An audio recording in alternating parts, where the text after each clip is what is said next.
more happiness. Yan ang meron sa susunod nating contestant, the Headturners ng Davao City.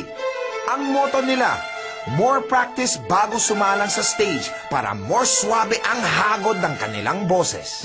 Hello po. Wow. Anong tawag sa grupo nyo? We are the Headturners. Headturners. Anong gagawin ba ng Headturners? We will sing a cappella. Saan kayo galing? Davao City. Oh. Headturners, go for it.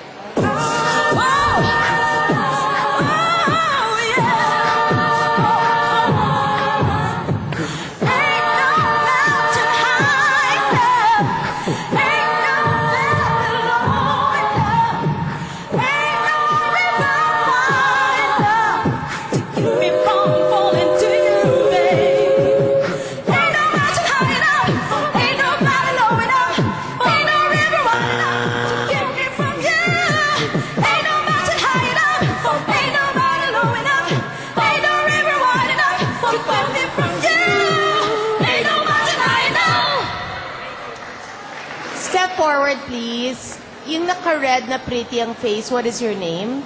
I'm yan po. Can you sing for us now?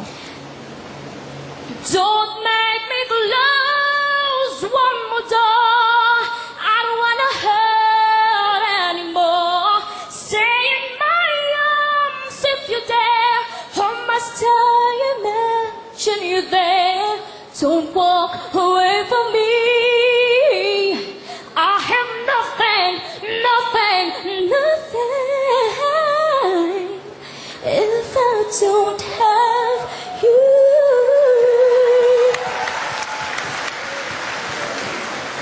Bakit hindi ikaw nagli-lead? Mas power yung voice po ni ate.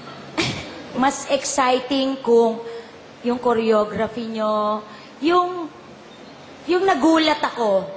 Hindi ako nagulat eh. Ako rin, hindi ako believe dun sa blending ng voices nyo. I mean, it's not really precise, no? Ako, no. Boss? I'm sorry, but I have to say no. Sorry, yung Thank you grupo gets 3 no's. Thank you. Opo, thank you po. Oh no, not again. Hindi nyo napaturn ang heads ng mga judges. Siguro kung more practice, magta-turn din ang swerte nyo next time.